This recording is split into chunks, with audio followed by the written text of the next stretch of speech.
अगर आप civil engineer कर चुके हैं या सिविल इंजीनियरिंग में डिप्लोमा होल्डर हैं तो ये जॉब आपके लिए बहुत बेहतरीन अपॉर्चुनिटी होने वाली है। लाहौर में ही एक कंपनी को Ayub enterprises builders and developers को अपनी फैक्ट्री के प्रोजेक्ट के लिए जो कि अपनी एक फैक्ट्री बनाना चाह रहे हैं या ये कोई प्रोजेक्ट लगा रहे हैं गजुमता फ़िरोज़पुर रोड पे जो कि लाहौर में ही है और लाहौर का एंड साइड है। एक साइड से जहाँ से हम कसूर की साइड पे जाते हैं उस साइड पे ये फ़िरोज़पुर रोड पे अवेलेबल है। उनको एक तजर्बाकार डिप्लोमा होल्डर चाहिए, बेसिकली इंजीनियर नहीं चाहिए बल्कि एक सिविल इंजीनियर रिसोर्स चाहिए जो ऑटोकैड का काम जानता हो और मल्टी स्टोरी बिल्डिंग्स बनवाने का भी उसके पास एक्सपीरियंस हो।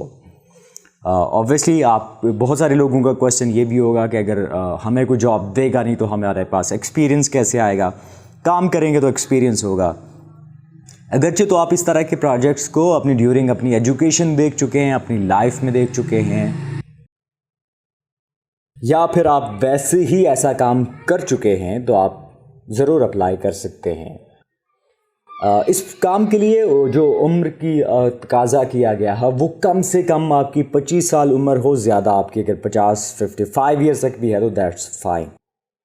आपको अप्लाई करने का तरीका और जो बाकी सारी डिटेल्स हैं वो मैं बताता चलूँ। आपके साथ नंबर स्क्रीन पे शेयर किए जा रहे हैं, आप इन नंबर्स पे डायरेक्टली कांटेक्ट करके अप्लाई कर सकते हैं। याद रखिएगा इस तरह के नॉन प्रोफेशनल लोगों के साथ की तरह या नॉन सीरियस लोगों की तरह रात में लेट नाइट कॉल्स करना, लेट नाइट मैसेजेस करना, सर प्लीज़ मुझे जॉब दे दें, इस तरह के नॉनसेंस मैसेजेस बिल्कुल भी मत कीजिएगा। Be like professional. और आपने ऑफिस आवर्स में वर्किंग डेज़ में कॉल करनी है, 9 to 5 में कॉल करें। Mostly 12 to 4 is the right time to call for any official purpose, वो भी स्पेशली जब आपने जॉब के लिए कॉल करनी हो। बहुत सारे लोग सुबह 9 बजे ज्वाइन नहीं करते। जो इस तरह के एडवर्टाइजमेंट्स में नंबर्स दिए जाते हैं वो सीनियर मैनेजमेंट के डायरेक्टली नंबर्स होते हैं, और जब आप इस तरह के 9 बजे कॉल करते हैं तो ऑब्वियसली वो भी आपको माइट भी 9 बजे वो सो रहे हों भी, तो आपकी कॉल को इस तरह से एंटरटेन ना कर पाएँ। उसके बाद जब आप कॉल कर लें, आप अपने साथ वक्त डिसाइड कर लें, तो आपने वक्त की पाबंदी करनी है, वक्त पे पहुँचना है, बल्कि ट्राई करनी है कि आपने 15 से 20 मिनट पहले पहुँचना है। और चूँकि जो इस तरह के इंडस्ट्रीज़ के प्रोजेक्ट्स होते हैं या जो यहाँ पे इंटरव्यू करने वाले होते हैं नॉन प्रोफेशनल लोग होते हैं, but they know each and everything about their field. इस तरह का कोई उनके लिए फ़र्स्ट प्रोजेक्ट नहीं होता, या फिर वो इंटरव्यू के लिए इस तरह के जो प्रोफेशनल लोग हैं उनको भी हायर कर लेते हैं।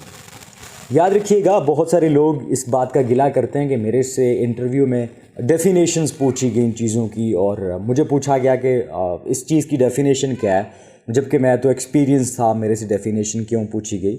तो जब आपसे एक क्वेश्चन किया जाता है टेल मी अबाउट योरसेल्फ, तो जब आप इस टाइम को वेस्ट करेंगे, आप अपनी फैमिली बैकग्राउंड बताएंगे, आपने क्रिकेट खेला, आपने कौन सी गेम्स खेली, ये चीज़ें बताएंगे, तो जो सामने बैठा उसे क्या आइडिया कि आपके पास क्या क्या एक्सपर्टीज़ हैं, आपने क्या क्या एक्सपीरियंस किया है। वो आपसे एक्सपीरियंस बेस्ड चीज़ें नहीं पूछेगा, बल्कि वो आपसे यही पूछेगा कि मुझे ये डेफिनेशन बताओ, ताकि उसको आइडिया हो सके आपको चीज़ें आती है नहीं आती है। फील्ड कोई भी हो, वो सिविल इंजीनियरिंग हो, मैकेनिकल हो, सॉफ्टवेयर इंजीनियरिंग हो, फिज़िक्स हो, मैथ हो, कोई भी फील्ड हो, जब आप किसी को ये नहीं बताएंगे कि आप आज तक क्या क्या कर चुके हैं तो वो आपसे डेफिनेशंस ही पूछेगा। तो इसलिए कोशिश करें जब भी आपसे एक क्वेश्चन पूछा जाए कि अपने बारे में बताएं, तो आपने जो आपकी हाईएस्ट जो आपने काम किए हैं, जो आपने पहले से प्लान करके जाएं। ऐसे नहीं होता कि आप वहाँ पे बैठ के सोच के बता देंगे। इतने हीरो तो होते आप, तो शायद आप कुछ और डिफरेंट कर रहे होते। तो आपने हमेशा से जब भी किसी भी इंटरव्यू के लिए जाना है तो सबसे पहले ख़ुद को प्रिपेयर करना है। उसके लिए आप लिस्ट डाउन कर लें कि आज तक आपने कौन कौन सी अचीवमेंट की हैं, आपने कौन कौन से काम किए हैं। इवन वो काम आपने अपने किसी फ्रेंड के लिए किए हों, फैमिली मेम्बर के लिए किए हों, यूनिवर्सिटी, कॉलेज या किसी भी ABC आपने प्रोजेक्ट के लिए काम किया, आप इसको इनलिस्ट कर दें।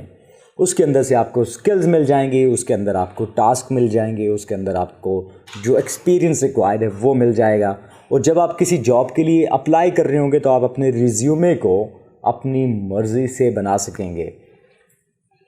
लेकिन इसी के बरक्स जब आप इस तरह से प्रिपरेशन करके नहीं जाएंगे तो आप आंसर करते हुए आपके पास वर्ड्स बहुत लिमिटेड होंगे और ख़ुद भी आपको रियलाइज़ हो रहा होगा कि मैं इस जॉब के लिए बेस्ट फिट नहीं हूँ, हालांकि उस तरह की आप बहुत सारे काम कर चुके हैं।